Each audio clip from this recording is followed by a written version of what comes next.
반갑습니다. 1년 만에 뵙습니다. 우리 서빙 프렌즈 이사회가 있어서 제가 미국에 왔다가 또 1년 만에 여러분들 뵙게 돼서 참 영광스럽습니다.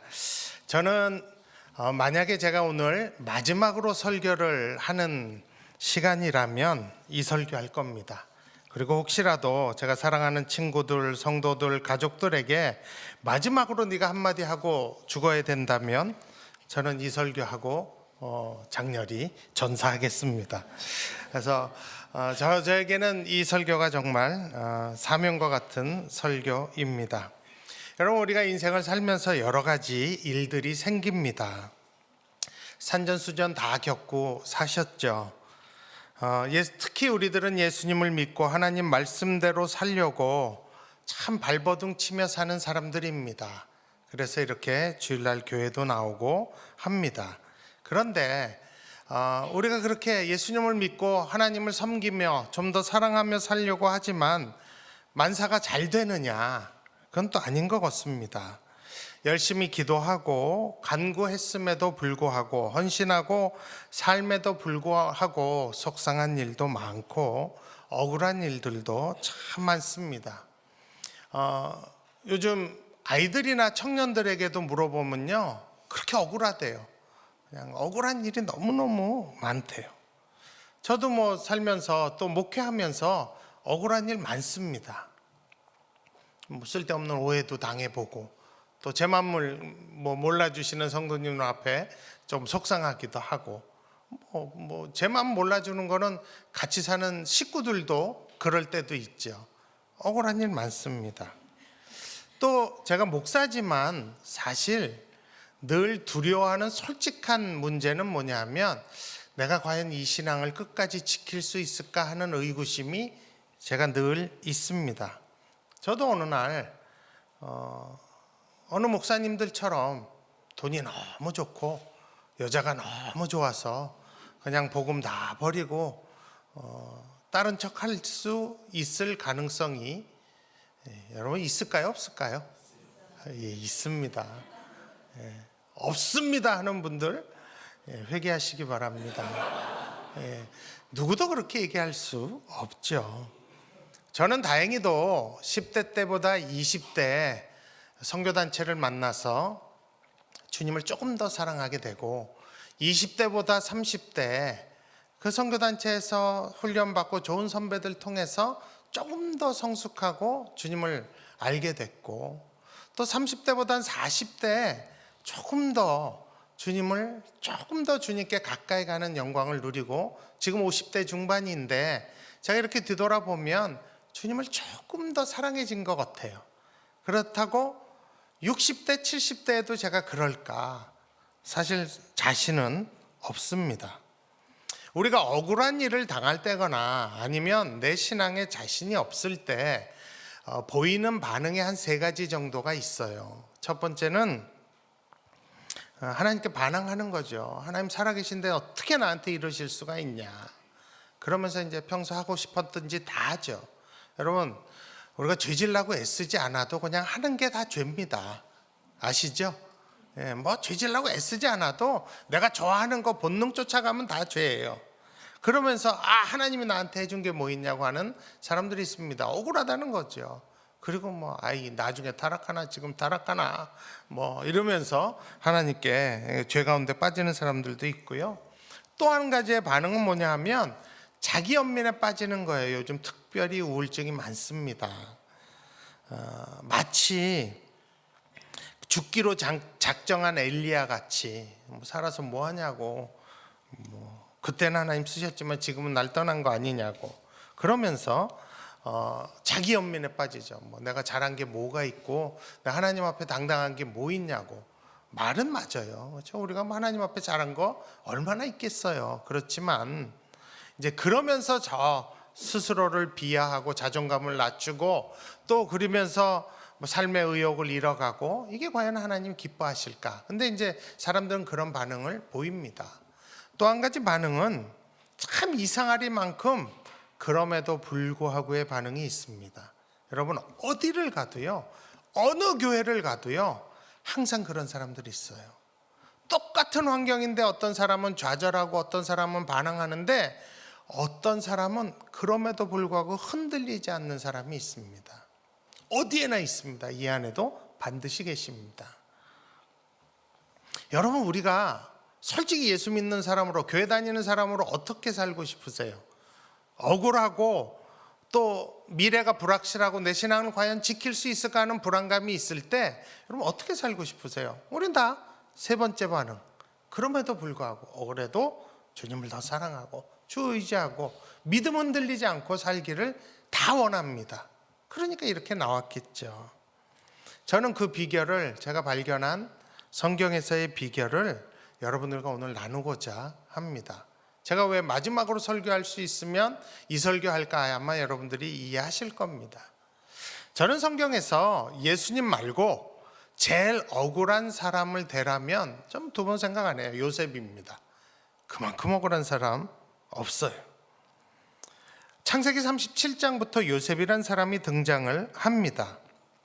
야곱이 노년에 얻은 12아들 중에 11번째 아들입니다. 그런데 이 아빠가 이 11번째 아들을 편애를 합니다. 여러분, 편애 정말 나쁜 거예요. 저도 애가 셋인데요, 솔직히 정이 더 가는 애가 있어요. 그래도 편애 안 하려고 애씁니다. 저희 부부가 참 애써요. 근데 이 야곱은 그걸 못했어요.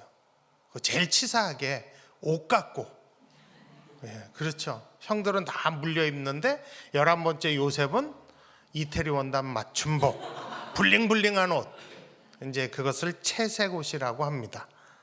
멀리서도 알아볼 만큼 한 땀 한 땀 딴 그 옷. 그렇게 합니다. 참 부모들이요, 그렇게 하면 애들은 하나가 됩니다. 그리고 걔를 왕따시켜요. 그다음 어느 나라나 다 똑같습니다. 요셉이 17살쯤 됐을 때, 요셉이 나쁜 애는 아니에요. 참 착하고 좋은 애예요. 근데 17살쯤 됐을 때 이상한 꿈을 하나 꾸게 됩니다. 근데 여러분, 편애받고 자란 애들이요, 겁이 없어요. 그리고 남 생각 안 해요. 그렇게 키운 거예요, 야곱이.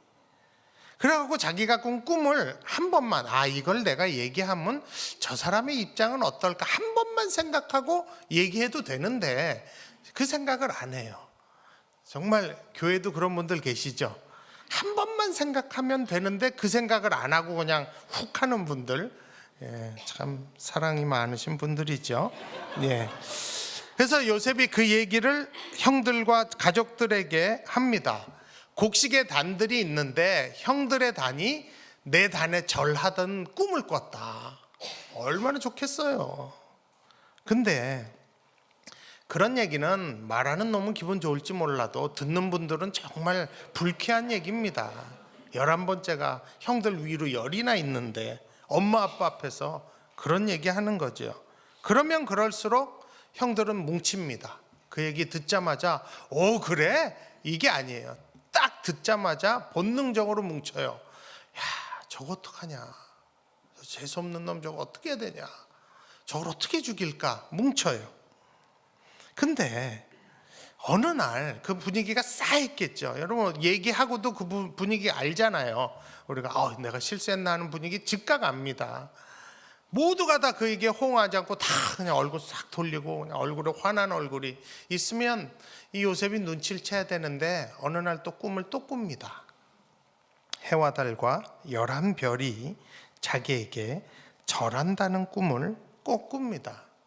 여러분, 해, 달, 11별, 12식구 엄마 아빠 계시면 다 알잖아요. 그렇잖아요. 숫자가 딱 맞잖아요. 근데 이 편애받고 자란 애들이 눈치가 없잖아요. 그 얘기를 또 해요. 전번때 자기가 한번 얘기했을 때 사람들이 그랬으면 안 해야 되는데 꿈 좋은 꿈 꿨다고 좋다고 그 얘기합니다. 그 얘기를 듣자마자 형들이요, 대동단결합니다. 이 새끼는 말로 안 돼. 아주 단결을 해야, 이건 날 잡아야 돼. 얘는 우리 도저히 이건 아니다. 그런데 어느 날 또 아버지가, 야곱이 형들은 멀리 양치러 보냅니다.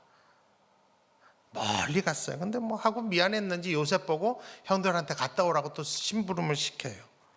근데 문제는 요셉이 형들한테 가면 먼 길인데 이렇게 옷을 여러분 그렇지 않아요? 여러분 아우리치 가시잖아요. 아우리치 갈 때 무슨 옷 입고 가요? 제일 좋은 양복 입고 가십니까?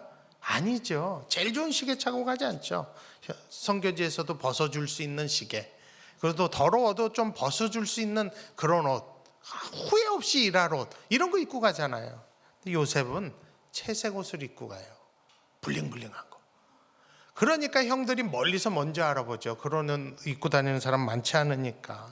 그러니까 형들이 그 요셉을 보자마자 그날이다 하고 잡습니다. 그리고 구덩이에 쳐놓고 이거 어떻게 죽일까? 삶아 죽일까? 튀겨 죽일까? 막 의논합니다. 그날이 왔다 드디어. 저거 후회 없이 우리는 이건 이제 끝내자 합니다. 그러다가 형들이 내린 결론이 뭐예요? 에이, 죽여 뭐하냐, 팔자로 결론을 내립니다. 그리고 먼 나라 이집트의 노예로 팔아버리고, 아버지에게는 옷 찢어서 대강 짐승 피 묻혀갖고 오다가 이거 발견했는데 이거 혹시 요셉 옷 아닌가요? 뭐 이렇게 해갖고 오다가 짐승에게 해를 당한 걸로 그렇게 꾸며냅니다. 여러분 형들의 입장에서 보면 그래도 싸죠. 요셉 정말 어려서부터 눈에 거시 같은 존재죠. 그러나 요셉의 입장에서 보면 이건 진짜 억울하거든요. 지가 11번째 태어나고 싶어 태어난 것도 아니고, 그 옷 안 입으면 안 입겠다고 난리친 것도 아니고, 그냥 하나 흠이 있다면 눈치 없는 거. 꿈을 안 꾼 것도 아니잖아요. 꾼 꿈을 그냥 눈치 없는 거 하나 흠인데 형들에게 잡혀갔고, 그것도 형들에 의해서 노예로 팔려갔습니다. 얼마나 억울할까요? 얼마나 겁이 날까요? 요셉의 인생은 여기서 끝나지 않아요. 더 억울한 일이 계속됩니다.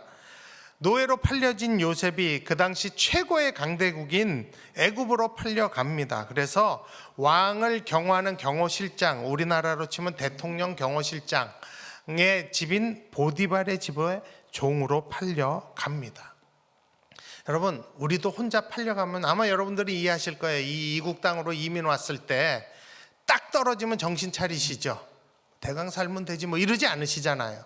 정신 바짝 차리고 속지 않으려고 어떻게든 살아남으려고 애쓰잖아요. 사람의 본능이죠. 요셉이요 정신 바짝 차렸던 것 같아요. 그리고 열심히 했던 것 같아요. 아니면 뭐 죽을지도 모르니까. 근데 문제는 요셉이 하는 일이 너무 잘 되는 거예요. 뭐만 시키면 잘 되는 거예요. 이게 그냥 재수가 좋다든지 얘가 좀 능력이 있네 이 정도가 아니고, 사람들이 봤을 때 신기가 들릴 만큼 쟤는 이상하다, 쟤한테는 무슨 다른 뭐가 있다라고 할 만큼 잘 됩니다. 여러분 회사에도요, 가게에도 그런 애 하나 들어오잖아요. 그러면 바로 발탁합니다. 그죠? 한국 회사에도 큰 기업에도 어떤 여성이 하나 들어왔는데 너무 능력이 있어요. 계장, 과장, 부장 안 해요. 바로 이사된 사람도 있어요. 아직도 일하고 있습니다. 그러니까 이 보디발이 바로 발탁합니다. 너무 뛰어나니까 다 맡겨요.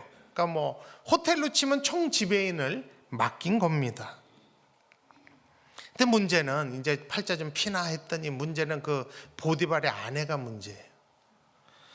워낙 이 사모님이 바람기가 많으세요. 그리고 이렇게 젊은 애들만 보면 좋아하세요. 어쩔 줄 몰라 하세요. 근데 역사적인 기록에 의하면 여러분 이때 이 당시 애굽의 왕의 주변에 있는 모든 남자들을 거세시켰다는 기록이 있습니다. 여러분 다니엘도요 측근 관료잖아요. 가족 기록 없어요. 그가 자녀를 낳았다는 기록 없어요. 그래서 성경학자들은 거의 99.9% 다니엘은 틀림없이 거세됐을 거다라고 합니다. 이때 이 당시가 그러니까요. 그러므로 이 보디발도 왕의 가장 측근이기 때문에 거세가 되었을 가능성이 많다고 성경학자들은 얘기합니다. 그래서 그런지 모르지만 이 부인이 너무 이제 욕구가 불만이 많으신 거죠. 그리고는 이제 그 당시 영화를 보더라도요, 여러분 이런 일은 많습니다. 그리고는 괜찮은 애들이 있으면 찍어갖고 놀이개로 이 사모님이 그렇게 되는 거죠. 그런데 이 요셉이 찍힌 거예요. 왜냐하면 어려서부터 얘는 귀하게 자란 애거든요. 그러니까 이렇게 외모부터가 아마 여러분도 그러시잖아요. 이 귀티 나는 애들이 있잖아요. 딱 보면 귀티 나는 애들. 그리고 애가 빠릿빠릿하고 잘하고 말귀도 잘 알아듣고 아마 뭐 몸도 좋았던 것 같아요. 훈남에다가 그랬던 것 같아요. 근데 요셉이요, 아무리 사모님이 신호를 보내도 끄떡을 안 합니다. 끄떡을 안 해요. 쳐다도 안 봐요. 그러니까 어느 날 몸이 달아갖고 이 사모님이요, 날을 잡습니다. 종들 다 내보내고 요셉이 왔을 때 자기와 둘만 있게 만들어요. 뭐 여주인이니까 가능하겠죠. 야시시한 옷을 입고 요셉이 들어오자마자 유혹합니다. 말꼬리 막 올리고 있죠. 요셉 이리 와봐, 뭐 이런 거 있잖아요. 눈 깜빡깜빡이면서 그런 거요. 이 당시나 뭐 동서고금을 막론하고 이 고관의 이 사모님들은 사실 뭐 미모 관리, 체력 관리 이런 거 다 하시잖아요. 그리고 마음을 먹고 요셉 일로 와 이러고 그냥 딱 잡습니다. 요셉이 직감하죠. 이거 빠져나갈 길은 하나다. 벗고 튀는 거다. 그래갖고 그 잡힌 옷을 절대 놓지 않으니까 옷을 벗고, 그때는 통짜 옷이니까 이렇게 벗고 튑니다. 그랬더니 이 사모님이 그냥 이게 뭔데, 이 자식이 뭔데 나를 이렇게 하나 하고는 드라마를 하나 씁니다. 그리고는 그 옷을 꼭 쥐고 남편 올 때까지 기다렸다가 남편이 들어오자마자 울먹이면서 갖은 연기를 다 합니다. 오늘 큰일 날 뻔했다고. 당신이 그렇게 신임하는 요셉에게 내가 겁탈당할 뻔했다고. 그래도 내가 평소에 관리해서 소리 지르고 하니까 얘가 도망갔는데 내가 증거로 옷을 붙잡았다고. 그리고 보여주니 뭐 그 당시에는 옷이 계급이거든요. 딱 알죠. 이 옷 보면 이게 누구 옷인지 압니다. 그러니까 요셉이니까 그 보디발이 바로 옥에 가둬버립니다. 옛날 이 시대의 왕의 경호실장의 집에는 사설 감옥이 있습니다. 왜냐하면 왕이 어느 날 저거 잡아넣어라 그러면 바로 잡아넣고 그 다음에 사법적인 처리를 하게 됩니다. 그러니까 그 감옥에다가 잡아 넣습니다. 얼마나 요셉이 억울했을까요? 팔려온 것도 억울한데 정말 주인에게 잘못한 거 하나도 없는데 이렇게 옥에 갇혔으니 얼마나 억울할까요? 근데 여러분, 요셉이요 채색 옷 입고 사랑받고 잘 나갈 때 창세기 37장에는 절대 나오지 않던 표현들이 요셉에게 억울한 일이 닥치는 창세기 39장부터 나오는 표현이 있습니다. 그게 굉장히 우리에게 은혜가 됩니다. 제가 한번 읽어볼게요. 요셉이 형들에게 애굽에게 팔려갔을 때 창세기 39장 1절 2절에 보면 이런 표현이 있습니다. 요셉이 이끌려 애굽에 내려가매 바로의 신하 친위 대장 애굽 사람 보디발이 그를 그리로 데려간 이스마엘 사람의 손에서 요셉을 사니라. 여호와께서 요셉과 함께 하심으로 그가 형통한 자가 되어 그의 주인 애굽의 사람의 집에 있으니. 또 보디발과 그 사모님애가 억울하게 옥에 갇혔을 때, 누명 쓰고 옥에 갇혔을 때 기사가 창세기 39장 20절과 21절에 나옵니다. 이에 요셉의 주인이 그를 잡아 옥에 가두니 그 옥은 왕의 죄수를 가두는 곳이었더라. 요셉이 옥에 갇혔으나 여호와께서 요셉과 함께 하시고 그에게 인자를 더하사 간수장에게 은혜를 받게 하시매. 여러분, 억울한 순간마다 37장에는 전혀 없는 표현이 등장하는데 그 표현이 뭐예요? 여호와께서 요셉과 함께 하셨다는 표현입니다.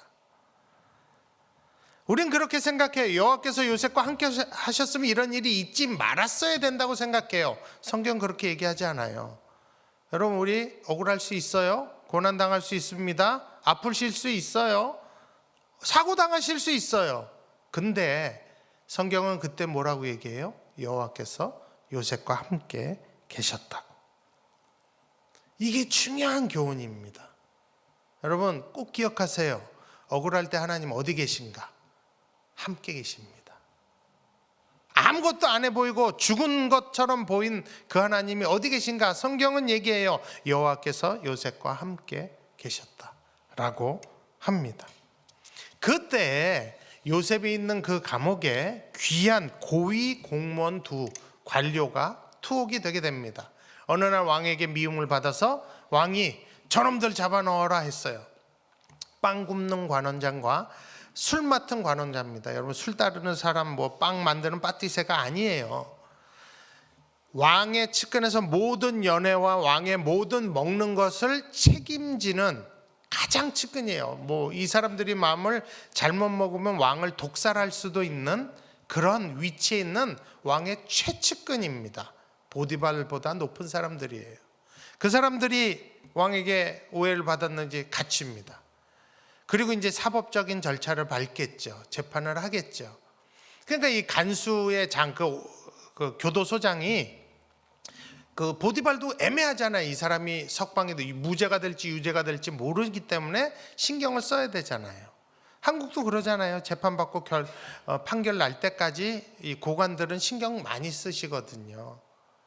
저희 교회에 옛날에 그 큰 그룹 회장님이 감옥에 갇혔을 때 그 그룹 법무팀에 계신 집사님이 계셨어요. 저한테 그 얘기 해주시더라고요. 아우, 감옥에 옆방에 누가 있고 앞방에 누가 있고 그 뒷방에 누구 있는지 다 파악해서 회장님 잘 모시느라고 애썼다고. 그러니까 요즘도 다 그렇고 그 당시도 그런 거죠. 그러니까 이 교도소장이, 이 간수장이 골치 아픈 사람들이죠. 조심해야 되는 사람들이니까 자기가 책임을 지면 안 되니까 이 모든 걸 누구한테 맡겨요? 요셉에게 맡깁니다. 네가 책임지고 이분들 모셔라. 그래서 요셉이 모시게 됩니다. 그런데 어느 날, 여러분, 제가 지금 성경 얘기하고 있는 거 아시죠? 제가 저를 그렇게 쳐다보시면 제가 성경 읽으셨나 하는 생각이 가끔 드는데 잘 들어주셔서 너무 감사합니다. 어느 날 이 두 사람이 꿈을 꿉니다. 근데 여러분, 우리도 꿈 다 꿔요. 근데 그거 아세요? 여러분이나 제가 꾸는 대부분의 꿈은 개꿈입니다. 꿈 때문에 꿈자리가 뒤숭숭해서 그거 거의 일어날 확률 없어요. 그런데 일생에 한두 번은 정말 어떤 징조가 있는 꿈을 꿀 때가 있습니다. 아마 있으실 거예요, 여러분들이요. 저도 있어요. 늘은 아니에요. 제가 제일 많이 꾼 꿈은 40대 이전까지는 떨어지는 꿈을 제일 많이 꿨어요. 키 안 크잖아요. 거짓말이에요, 그거. 그리고 이제 목회하고 나서 제일 많이 꾼 꿈은 설교하러 올라왔는데 원고 날아가는 꿈, 이런 거 제일 많이 꿔요. 그리고 막 땀 흘리는 꿈 많이 꾸고. 근데 어느 꿈은요, 너무 생생하게 이건 뭔가 징조가 있는 꿈이다라고 잊혀지지 않는 꿈이 있어요. 여러분, 그런 꿈을 꾸게 되면요, 제일 먼저 알고 싶습니다. 이거 하나님이 혹시 꿈을 통해서 나에게 얘기하시는 게 아닐까 하는 생각 누구나 다 합니다. 이 당시에는 이 사람들은 하나님이 아니지만 그래도 뭔가 하늘이, 거긴 신 많으니까, 어느 애굽엔 신 많잖아요. 그 신들이 나에게 꿈으로 얘기하는 거 아닐까? 너무너무 궁금해 죽겠는 거예요. 막 잠을 못 이룰 정도로. 그 다음날 요셉이 그 사람 얼굴을 보자마자 알아챕니다. 무슨 일이시냐고. 그때 이 두 관원이 얘기를 합니다. 창세기 40장 8절에 보면 그들이 그에게 이르되 우리가 꿈을 꿨으나 이를 해석할 자가 없도다. 여러분, 창세기 40장 8절에 혹시 성경 갖고 오셨으면 표시해 놓으세요. 요셉이 그들에게 이르되 해석은 하나님께 있지 아니하니까 청컨대 내게 고하소서. 요셉이, 그 사람들이 내가 꿈을 꿨는데 이건 분명히 무슨 징조가 있는 꿈이다, 근데 너무너무 알고 싶다 할 때 요셉이 한 말이에요. 해석은 누구에게 있다? 하나님께 있다. 그러니까 나에게 얘기해봐라. 이게 뭐예요? 나한테 얘기하면 나의 하나님이 그 꿈이 무엇인지 나를 통해서 당신에게 얘기하실 겁니다 라는 얘기입니다. 그러니까 요셉의 믿음이기도 한 거죠. 그래서 술 맡은 관원장이 얘기하죠. 내가 꿈을 꿨는데 포도나무에 3가지가 피어나고 꽃이 피고 열매가 맺었는데 내 손에 바로의 잔이 있어서 너무 좋은 포도를 즙을 내서 포도주를 바로의 잔에 드렸다. 이게 무슨 꿈이냐? 근데 요셉이, 하나님이 알게 하시는 거죠. 해석을 하나님이 요셉에게 할 수 있게 해주시는 거예요. 당신은 3일 후에 복직이 된다고. 그 꿈이라고. 그러면서 요셉이 얘기합니다. 내가 너무너무 억울한 사람이다. 당신이 복직이 되면 내 생각 요만큼이라도 한다면 저의 억울함을 좀 풀어달라고. 저 절대 옥에 갇힐 짓 하지 않았다고. 그랬더니 옆에 있던 빵 굽는 관원장이 야, 내 꿈도 비슷해. 머리 위에 그 흰떡 새 덩어리가 있는데 새들이 와서 먹는데 야, 나도 새처럼 날아가냐? 뭐 물어봤죠. 그랬더니 요셉이 얘기하죠. 당신은 3일 후에 죽게 될 거라고. 뭐 죽을 사람한테 자기 얘기할 이유는 없죠. 그리고 정말 놀라운 일이 일어나죠. 3일 후에 요셉의 말대로 술 맡은 관원장은 복직이 되고 빵 굽는 관원장은 사형에 처하게 됩니다. 더 놀라운 기적이 그 다음에 일어나요. 뭔지 아세요? 술 맡은 관원장이 요셉이라는 인물 자체를 잊어버려요. 어떻게 그럴 수 있을까? 있어요. 새까맣게 잊어버립니다. 얼마나 잊어버리는지 아세요? 2년 동안. 요셉이라는 인물 자체를 잊어버려요. 2년 동안. 이거 하나님이 하신 거예요. 여러분, 요셉이 이 2년을 어떻게 지냈을 것 같으세요? 미치겠지 않았을까요? 피가 마르지 않았을까요? 왜? 술 맡은 관원장 나간 거 뻔히 하고 자기가 한 거 다 하는데 아마 약속도 했어요. 아, 그래, 알았다 그랬을 거예요. 그런데 아무 소식이 없는 거예요. 얼마나 억울할까요? 얼마나 속이 탈까요?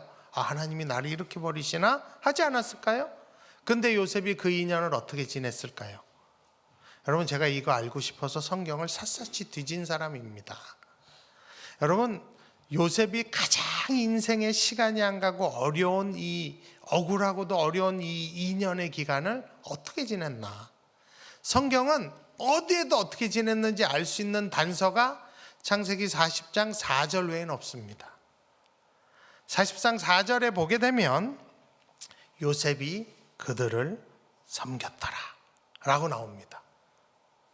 그러니까 감옥에서 뭐 했어요? 요셉이 그들을 섬겼더라. 그러니까 요셉이 감옥에서 한 행동은 성경이 기록된 건 이거 하나밖에 없어요. 요셉이 그들을 섬겼더라. 목사들은요, 이런 단어가 딱 꽂히면 무조건 원어 찾아봅니다. 이 섬겼더라라는 요셉이 감옥에서 한 행동이 원어가 뭐냐 하면 오늘 설교의 제목이에요. 샤라트가 원어입니다. 샤라트. 근데 여러분, 이 샤라트라는 단어는 굉장히 특이한 단어입니다. 여러분, 이스라엘 사람들은, 유대인들은요, 하나님께 쓰는 단어와 사람에게 쓰는 단어를 웬만하면 구별합니다.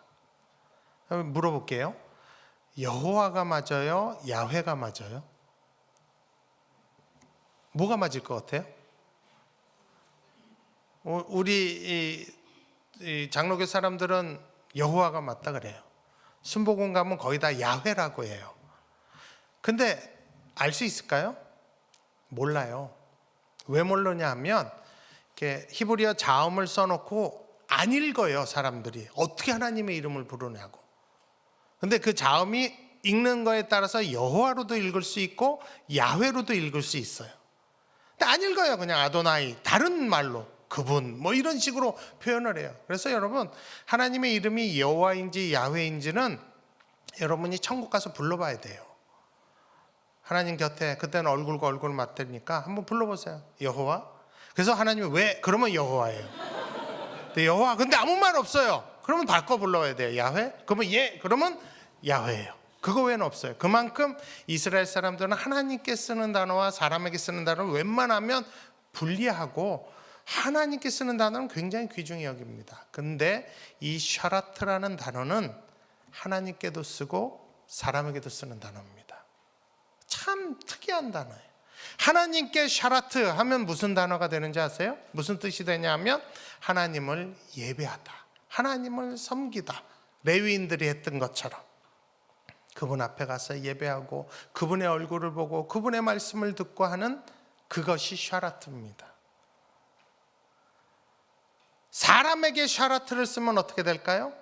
요셉이 창세기 40장 4절처럼 그 두 관원을 섬겼더라. 얼굴만 보고도 근심이 있으시죠? 그 고민 제가 같이 나눠드릴게요 하고 사람을 섬기는 그런 것을 샤라트라고 합니다. 여러분, 요셉은 감옥에서 제일 힘든 2년 동안 샤라트의 삶을 살았습니다. 하나님을 예배하고 사람을 섬기는 삶. 그래서 요셉이 2년 후에 놀라운 일이 또 생기죠. 바로가 그 왕이, 애굽의 왕이 꿈을 꿔요. 징조가 있는 꿈이에요.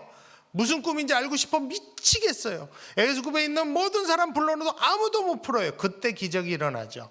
술 맡은 관원장이 2년 만에 누굴 기억해내요? 요셉을 기억해내요. 그러니까 왕이 당장 불러오라고. 그래서 2년 후에 감옥에서 왕 앞으로 불려갑니다. 그때 왕이 묻습니다. 요셉에게, 네가 그렇게 꿈을 잘 푸는 사람이냐? 라고 창세기 41장 16절에 물어요. 그때 요셉이 한 대답이 있습니다. 요셉이 한 대답이 있는데 그 대답이 바로 창세기 잠깐만요. 어디 갔냐? 창세기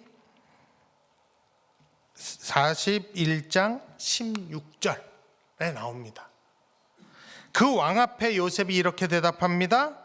요셉이 바로에게 대답하여 이르되 내가 아니라 하나님께서 바로에게 편안한 대답을 하시리이다. 여러분, 2년 전에 두 관원들에게 요셉이 뭐라고, 창세기 40장 8절에 뭐라고 얘기했어요? 그들에게 이르되 해석은 하나님께 있다. 2년 후에 왕 앞에 가서 요셉이 뭐라고 얘기해요? 내가 아니라 하나님께서 바로에게 그 꿈에 대한 해답을 하실 겁니다. 요셉의 믿음이 변했어요, 안 변했어요?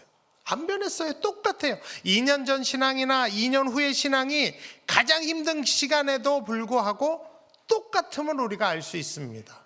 어떻게 이렇게 요셉의 신앙이 변하지 않고 가장 어려운 시기, 가장 억울한 시기에 이렇게 유지될 수 있었을까요? 하나예요, 샤라트. 그는 감옥에서 샤라트의 삶을 살았던 것입니다.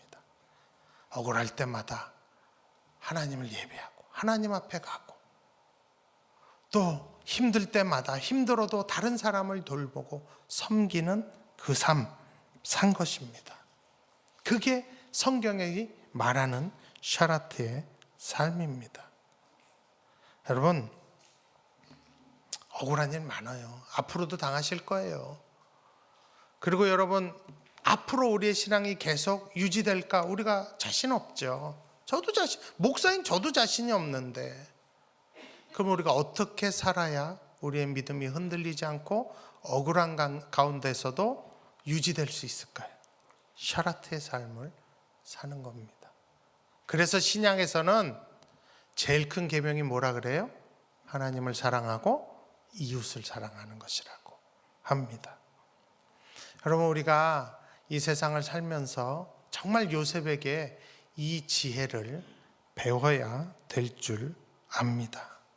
하나님만 사랑해서도 안 되고 이웃만 사랑해서도 안 됩니다. 같이 해야 돼요. 샤라트, 같이 해야 됩니다.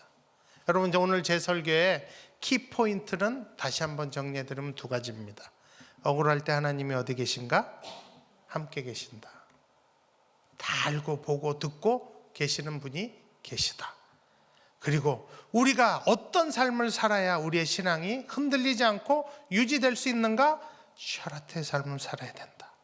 샤라트의 삶이 무엇인가? 하나님을 사랑하고 하나님을 예배하고 이웃을 사랑하는 삶입니다. 저는 우리 늘 푸른 성교교회가 이 두 가지에 열심히 있는 교회로 알고 있습니다. 제가 목회하는 교회도 그런 교회가 되려고 애씁니다. 정말 애써요. 왜? 그게 억울한 가운데서도 내가 구원받을 수 있는 길이고, 불투명한 미래에 대해서도 내 신앙이 계속 유지될 수 있는 길이기 때문에, 여러분, 생각만 하지 마세요. 예배만 드리지 마세요. 행동하기 시작하세요. 돕기 시작하세요. 갚을 것 없는 사람들을 돌보기 시작하시고, 주의 사랑으로 사랑하고 섬기기 시작하시고, 지구 저편에 있는 저들도 관심을 갖기 시작하세요. 그리고 억울할 때마다 주님 보셨죠? 주님 아시죠? 그 주님 앞에 가서 찬송가 하나를 가지고, 기도 한마디를 가지고, 말씀 하나 붙잡고라도 주님을 예배하는 샤라트의 삶을 사시는 여러분이 또 제가 됐으면 좋겠습니다. 여러분, 요셉이 나중에 한 나라를 구원한 얘기는 성경 읽어보신 분 다 아시죠? 애굽이라는 나라를 구원합니다. 뿐만 아니라 그 덕에 자신의 가족도 기아에서 구원하게 됩니다. 하나님이 샤라트의 삶을 사는 사람을 쓰시는 줄로 믿습니다. 우리 꼭 샤라트의 삶을 사는 저와 여러분 되길 원합니다. 예, 우리 옆분에게 한번 권해드릴까요? 샤라트의 삶을 삽시다. 예, 제가 한번 기도하겠습니다. 하나님, 요셉의 삶을 보면 참 고난과 억울함이 많은 시간입니다.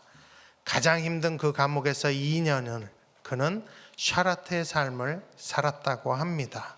하나님은 우리의 인생길 고단하고 피곤하고 억울하고 불투명하지만 우리가 이 요셉의 지혜를 배워 하나님을 예배하고 이웃을 사랑하는 그런 샤라트의 삶을 살게 해 주옵소서.